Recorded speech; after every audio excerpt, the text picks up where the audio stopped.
Hey guys, Locke Downe here. As you can see, I finally moved my hair out of my eyes and got rid of the goatee thing, so new look is in place. With that, after I submitted my last few videos, especially the one with Mindfreak playing all 4 instruments, I had people asking me, what are my talents? What is it that I can do? So I figured I'd just put together this little video that shows you some of the things I'm capable of, and I might have to split it into 2 depending on how long it is, but this is it. This is some of my talents. So, enjoy. Alright, so for those of you who don't know, I also partake in a band in my spare time. I'm going to play for you a couple songs that might be a little more familiar to the gamers out there.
I'm just going to skip ahead here because the intro takes forever.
Being a hardcore gamer, I always had dreams of one day making a game myself, and for the last 2 years, actually 3 years of my life, I've been working on one called End of Eternity.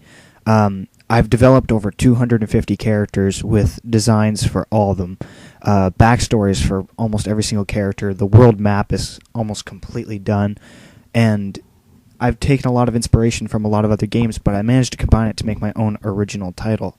So I wanted to draw you something from here.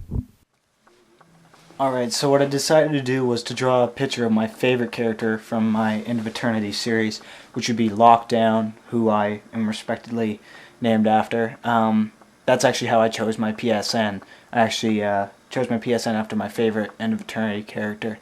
So I'm going to draw him for you really quickly and get a quick sketch of what he looks like. So just to show you guys that I actually have some skills when it comes to drawing. So check this out.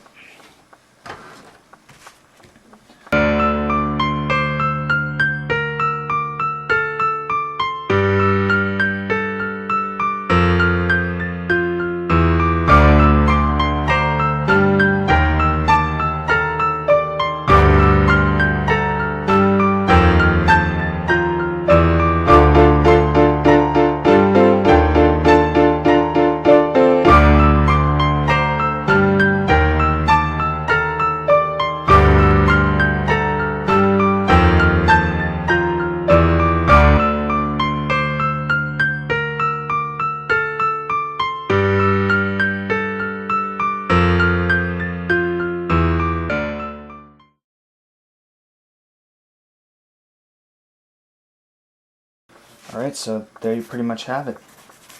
A quick sketch of Locke from End of Eternity.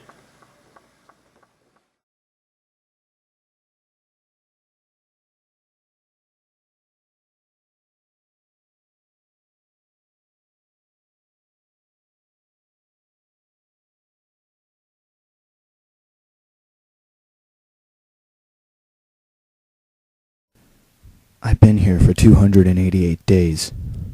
Alone. The first day I was here, I woke up in an apartment building with a pistol in my hand, wearing this same black jacket, ripped jeans, and year-old Nike shoes. It was raining out. The streets were drenched but bare. Outside there was no one, not a child, not an officer, not even a bird in the sky. Just me and the empty cars that lined the streets.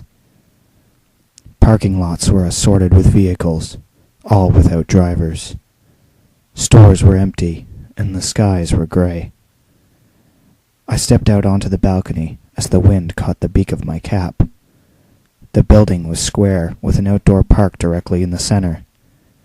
The rusted swing set blew violently in the wind as the fallen leaves amongst the trees gathered in an upward spiral. The rain was harsh, and if only there was someone else there to see it, would you believe the uproaring power it had? I spent days roaming the city, looking for someone, anyone who might be aware of what was going on. But unfortunately I found no one, not a single soul. On the first day, I made my way to the police station and tried to find something that could give me answers, but instead I found nothing but empty offices and an armory full of weapons. That night I slept under the southeast overpass with a flaming barrel at my side. The night was cold and hard, but I knew if I gathered up enough strength, I could at least pull through till morning. On the second day, I made my way over to the eastern island, trying to make my escape. But only then did I realize there was no way out. This place was simply just one huge island, divided into 3 separate masses of land. Cars, buildings, and supplies were all at my disposal, and yet still, I couldn't find what I was looking for. Freedom. The next morning I made my way to the airport. After finding a map from the local gas bar. When I was there, I managed to make my way to the heliport, but to my surprise, none of the helicopters were working. I tried every single aircraft along the tarmac, and it just seemed like nothing would work.